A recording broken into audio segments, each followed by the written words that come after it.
Kuzatishda davom etdik. Bugun Boysun Bahoriga ketyapmiz. Ketdik. Qo'rg'on tumanidan Qiziriq tumanikilar, hurmatli kuzatuvchilarimiz, mana biz Qiziriqqa keldik, ketdik Boysun Bahoriga. Sizlar bizga bir kommentariy yozib ketingizlar. Jarqo'rg'ondan Qiziriqgacha, Qiziriqdan Kerobod tumanigacha tumanlarning orasi necha kilometr?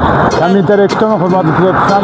Ketdik. Bizni kuzatishda davom eting. Hurmatli vatandoshlar, hurmatli mening kuzatuvchilar. Kommentariyada yozib ketasiz. Imini shu yerdan Boysun Bahorigacha necha kilometr? Bizni Alpamış yurti, Barchinoy yurtlar.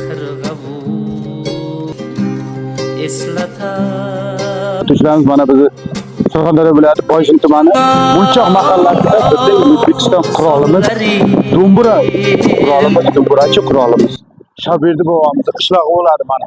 Bizi Do'mbirachi bobomiz 86 yosh qaraladi. Biz texnik sabablarga ko'ra mashinalarimiz sal yoqilg'i tugab qolgan sababi biz Boysun Bahoriga piyoda ketyapmiz. Yinajonim, sizga bugun vaqtimni ajratdim onajonimni.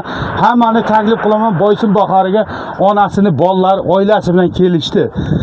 Bu bahorning kayfiyati bir dahshatda bo'ldi. Hurmatli kuzatuvchilarim, Qizg'aldoqlar dalasida Andijonlik akamiz bilan uchrashib qoldik. Akamiz biz uchun podpiska bo'ldi. Aka, siz men uchun Zokirbayga podpiska bo'lishni vodiyliklarga taklif qilasizmi? Albatta taklif qilaman aka. Sizdan podpiska bo'lishni hammasiga Andijonlik, nafaqat vodiyliklarga, barchasiga taklif qilaman. Butun O'zbekiston xalqiga. Biz akamiz, bizni kuzatuvchimiz ekan. Bilamiz aka, Boysun Bahoriga kelishdan maqsad bir nima? Maqsad bir dam olib, kayfiyatlar ko'tar. Ketdik biz kuzatuvchimiz bilan Boysun Bahoriga tomosha.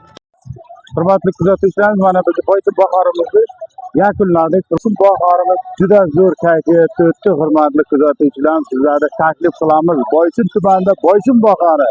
Bizni Boysun Bahori safarimiz ketdik.